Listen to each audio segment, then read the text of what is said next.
সময় ৭২-এ আপনাদের সবাইকে স্বাগতম। এইমাত্র ডক্টর ইউনূস এবং জামাতের আমিরের ফাঁসি নিশ্চিত হলো। সবাইকে অবাক করে তারেক রহমানের নির্দেশে শেখ হাসিনার দেশে আগমন। নির্বাচনে নিষেধাজ্ঞা, হাসিনার নির্বাচন, আওয়ামী লীগ কি টিকে থাকতে পারবে? জুলাই সনদকে সম্মান করে হ্যাঁ ভোট দেওয়ার আহ্বান জানালেন তারেক রহমান। যাদের চরিত্র পাল্টায়নি তাদের দিয়ে নতুন বাংলাদেশ গড়া সম্ভব না, বললেন জামাতের আমির। দিল্লিতে শেখ হাসিনার সঙ্গে যুক্তরাজ্য আওয়ামী লীগের নেতাদের সাক্ষাৎ। নতুন করে ধোঁকায় পড়ে দেশকে ধ্বংস করতে চাই না, বললেন চরমোনাই পীর। প্রতিবন্ধীদেরও সুযোগ্য নাগরিক হিসেবে গড়ে তুলতে হবে, বললেন ডক্টর জোবাইদা রহমান। সর্বশেষ জানবেন ডক্টর ইউনূস এবং জামাতের শেষ রক্ষাও হচ্ছে না, অবশেষে শেখ হাসিনার সঙ্গে জোটবদ্ধ হচ্ছেন তারেক রহমান। এতক্ষণ শুনলেন সংবাদ শিরোনাম, এখন শুনবেন বিস্তারিত।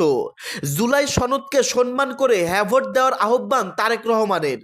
আসন্ন ত্রয়োদশ জাতীয় সংসদ নির্বাচনে ধানের শীষ প্রতীকে ভোট দেওয়ার পাশাপাশি জুলাই সনদের সম্মানে গণভোটে হ্যাঁ ভোট দেওয়ার আহ্বান জানিয়েছেন বিএনপির চেয়ারম্যান তারেক রহমান।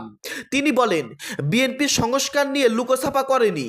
গত 22 জানুয়ারি সিলেট থেকে নির্বাচনের প্রচার শুরুর পর আজ শুক্রবার রংপুরের নির্বাচনী জনসভায় এসে প্রথমবারের মতো তারেক রহমান হ্যাঁ ভোট দেওয়ার আহ্বান জানান। রংপুরে কেন্দ্রীয় ঈদগাহ মাঠে আয়োজিত জনসভায় তারেক রহমান এসব কথা বলেন। আপনাদের নিশ্চয়ই মনে আছে, আজকের থেকে প্রায় 2.5 বছর আগে যখন স্বৈরাচার এই দেশের মানুষের কাঁধের উপর চেপে বসেছিল, সেই সময় বিএনপি সংস্কার প্রস্তাব দিয়েছিল দেশের মানুষের সামনে, 31 দফা সংস্কার প্রস্তাব। সংস্কার নিয়ে বিএনপি কোনো লুকোছাপা করেনি উল্লেখ করে তারেক রহমান বলেন, পরবর্তীতে আমরা কি দেখলাম, বর্তমান অন্তর্বর্তীকালীন সরকার যখন আসলো, অন্তর্বর্তীকালীন সরকার এসে সংস্কার কমিশন করলো এবং বাংলাদেশের প্রায় কম বেশি রাজনৈতিক দলগুলোকে সেখানে আহ্বান করলো।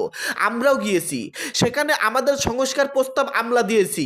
মোটামুটিভাবে সংস্কার প্রস্তাব যেগুলো আমরা দিয়েছি, যা আমরা জনগণের সামনে অনেক আগেই উপস্থাপন করেছিলাম, সেটাই কম বেশিভাবে তারাও দিয়েছে। হতে পারে কোনোটির ব্যাপারে আমাদের সঙ্গে কিছু কিছু দ্বিমত আছে, কিন্তু আমাদের সঙ্গে যদি দ্বিমত থাকে, আমরা লুকোছাপা করিনি, আমরা জনগণের সামনে প্রকাশ্যে বলেছি কোনটিতে আমরা সম্মতি দিয়েছি, কোনটিতে আমরা সম্মতি দেইনি। গণভোটে হ্যাঁতে ভোট দেওয়ার আহ্বান জানিয়ে তারেক রহমান বলেন, অধিকার ফেরানোর জন্য আবু সাইদ নিজের জীবনকে উৎসর্গ করেছে, চট্টগ্রামে ওয়াসিম নিজের জীবনকে উৎসর্গ করেছে, এরকম হাজারো মানুষ যারা নিজের জীবনকে উৎসর্গ করেছে মানুষের ভোটের অধিকার, কথা বলার অধিকার, অর্থনৈতিক অধিকার প্রতিষ্ঠার জন্য। তিনি বলেন, তাদের জীবন উৎসর্গকে মূল্যায়ন করতে হলে আমাদের যে জুলাই সনদে স্বাক্ষর করেছি, সেই জুলাই সনদকে আমরা সম্মান করতে হবে। সেই জন্য আপনাদের সকলকে অনুরোধ করব যে ধানের শীষে যেমন সিলটা দেবেন, 12 তারিখে একই সঙ্গে আপনাকে যে দ্বিতীয় ব্যালট পেপারটি দেবে হ্যাঁ এবং না, সেখানে হ্যাঁ এর পক্ষে দয়া করে আপনারা রায় দিবেন। মিডিয়া এখনো দায়িত্বশীল ভূমিকা পালন করছে না, বললেন হাসনাত আব্দুল্লাহ। এনসিপির মুখ্য সংগঠক এবং কুমিল্লা 4 আসনে জামাত জোটের প্রার্থী হাসনাত আব্দুল্লাহ বলেছেন, মিডিয়া এখনো দায়িত্বশীল ভূমিকা পালন করছে না। তাদের সব প্রশংসা এবং সব মুগ্ধতা একটি দলের জন্য। অত্যন্ত পরিতাপের বিষয়, জুলাই অভ্যুত্থানের পরও মিডিয়ার চরিত্র বদল করে নাই। কয়েকটি গণমাধ্যম আবারও দালালি শুরু করে দিয়েছে। এজেন্সি যে রিপোর্ট লিখে দেয়, মিডিয়াগুলো তাই প্রচার করে। কিছু মিডিয়ার হাত বদল হয়েছে কিন্তু চরিত্র বদল হয়নি। তাদের আবারও জনগণের কাঠগড়ায় দাঁড় করাবো ইনশাল্লাহ। তিনি আরো বলেন, মিডিয়ার যত প্রশ্ন, দুনিয়ার যত সমস্যা শুধু আমাদের ঘিরে। আমরা কোথায় শার্ট কিনি, রাজনৈতিক প্রোগ্রাম কিভাবে বাস্তবায়ন করি, কোথায় খাওয়া দাওয়া করি, সেগুলাই শুধু তাদের প্রশ্ন। আমাদের ইনকাম কি, আমাদের চলাফেরা কোন জায়গা থেকে হয়, শুধু এসব প্রশ্ন নিয়ে মিডিয়া ব্যস্ত থাকে।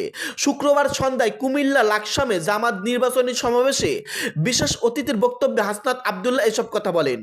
তিনি আরো বলেন, বাংলাদেশকে সুখী সমৃদ্ধ করতে হলে মিডিয়ার প্রয়োজন আছে। আমরা মিডিয়ার শত্রু না, আমরা চাই মিডিয়া তাদের দায়িত্বশীল ভূমিকা পালন করুক। আপনারা কোনো দলমুখী না হয়ে জনমুখী হন, জনগণ আপনাদের নিরাপত্তা নিশ্চিত করবে। যাদের চরিত্র পাল্টায়নি তাদের দিয়ে নতুন বাংলাদেশ গড়া সম্ভব না, বললেন জামাতের আমির। যাদের চরিত্র পাল্টায়নি তাদের দিয়ে নতুন বাংলাদেশ গড়া সম্ভব নয় বলে মন্তব্য করেছেন জামাতের আমির শফিকুর রহমান। আজ শুক্রবার সন্ধ্যায় কুমিল্লার লাকসাম স্টেডিয়ামে কুমিল্লার ৯ আসনের জামাতের নির্বাচনী জনসভায় প্রধান অতিথির বক্তব্যে শফিকুর রহমান এই কথা বলেন। নির্বাচনী জনসভায় শফিকুর রহমান বলেন, ১৩ তারিখ নতুন বাংলাদেশ পাওয়ার জন্য ১৮ কোটি মানুষ মুখিয়ে আছে, কিন্তু যারা এখনো ফ্যাসিবাদের আচরণ করছে জাতির সাথে, তাদেরকে দিয়ে ফ্যাসিবাদ মুক্ত বাংলাদেশ গড়া যাবে না। যারা জুলাই মানে না, সংস্কার মানে না, তাদেরকে দিয়ে নতুন বাংলাদেশ গড়া সম্ভব না। ফ্যাসিবাদ মুক্ত বাংলাদেশ গড়তে হলে ফ্যাসিবাদের বিরুদ্ধে লড়াই করার সাহস যাদের আছে তাদেরকে বেছে নিতে হবে। এই সাহস আল্লাহর মেহেরবানিতে জামাত ইসলামীর আছে। দফায় দফায় জামাতের নেতাদের সাজানো সাক্ষী আর পাতানো আদালত দিয়ে হত্যা করা হয়েছে। এরপরও জামাত কারো কাছে মাথা নত করেনি, দেশ ছেড়েও পালায়নি। আমরা ছিলাম, আসি, ইনশাল্লাহ থাকবো। বিএনপির সমালোচনা করে জামাতের আমির বলেন, ঘরে ঘরে এখন কার্ড বিতরণ হচ্ছে, তার নাম ফ্যামিলি কার্ড। ফ্যামিলি কার্ড দেওয়া হবে মায়ের হাতে, বাবার হাতে না। কি চমৎকার! এক হাতে ফ্যামিলি কার্ড, আরেক হাতে মায়ের গায়ে হাত। বাংলাদেশের মানুষকে এত বোকা মনে করছেন? সবাই নিজের বুঝটা ভালোই করেই বুঝে। আমরা মায়েরা এখন ওপেনলি বলেন, তারা এই অনিরাপদ বাংলাদেশ আর দেখতে চান না, তারা একটি নিরাপদ বাংলাদেশ চান। মায়েরা মনে করেন দাঁড়িপাল্লা আর তার সঙ্গীরাই তাদের নিরাপত্তা দিতে পারবে। এই দেশ জামাতের ঠিকানা উল্লেখ করে শফিকুর রহমান বলেন, আমাদের কোনো মামা খালুর দেশ নেই, বেগম পাড়া নেই, আমাদের পাড়া একটাই, আমাদের গর্বের বাংলাদেশ। হাসি কাশি হলেও নেতারা বিদেশ চলে যান, দেশের প্রতি তাদের কোনো আস্থা নেই, অথচ তারাই একসময় বাংলাদেশ স্বাধীন করেছেন। তাহলে দেশটাকে গড়লেন না কেন? এই দেশের প্রতি আপনাদের আস্থা নেই, কারণ এই দেশ আপনাদের কাছে শুধুই টাকা কামানোর মেশিন। দেশপ্রেমিক হলে সব কাজে দেশপ্রেমের পরিচয় দিতে হবে। উল্লেখ করে জামাতের আমির বলেন, জনগণের টাকা লুণ্ঠন করে বিদেশে পাচার করে দেবেন, নিজের ছেলে মেয়েদের বিদেশে লেখাপড়া করাবেন, বড় ভালোবাসাতে দেশটাকে, নিজে পড়ে আছেন অবৈধভাবে ইনকাম জেনারেশনের জন্য। আপনি আসলে দেশপ্রেমিক? আপনারা এই ভণ্ডামি আমরা আর দেখতে চাই না। দেশপ্রেমিক হলে তার পরিচয় বাস্তবে দিতে হবে, মুখে নয়। মুখের কথা জনগণ আর বিশ্বাস করে না। নতুন করে ধোকায় পড়ে দেশটাকে ধ্বংস করতে চাই না, বললেন চরমোনাই পীর। ইসলামী আন্দোলন বাংলাদেশের আমির মুফতি সৈয়দ মোহাম্মদ রেজাউল করিম বলেছেন, ৫৪ বছর ধরে মানুষ যে নীতি আদর্শে চলছিল, সেই নীতি আদর্শের কারণে এদেশের মানুষ যা চেয়েছিল তা পায়নি। মুক্তিযুদ্ধে লাখ লাখ মানুষ জীবন দিয়েছিলেন, পঙ্গু হয়েছিলেন। তাদের মূল ৩টি স্লোগান ছিল সাম্য, মানবিক মর্যাদা ও ন্যায় বিচার প্রতিষ্ঠা। কিন্তু বাস্তবে যারা দেশ পরিচালনা করেছিলেন তাদের এগুলো একটাও বাস্তবায়ন করেননি। অতীতে দেশ পরিচালনা করা দলগুলোর সমালোচনা করে চরমোনাই পীর আরও বলেন, একবার দুবার নয়, তামাম দুনিয়ার মধ্যে চোরের দিক থেকে 5 বার দুর্নীতিতে ফার্স্ট বানিয়েছিল। আমরা এদের দেশ পরিচালনায় দেখেছি হাজার হাজার মা বোনের কোল খালি হতে, রাস্তায় নামার পর মানুষ গুম হয়ে যেতে, ঘরে গেলে খুন হয়ে যেতে।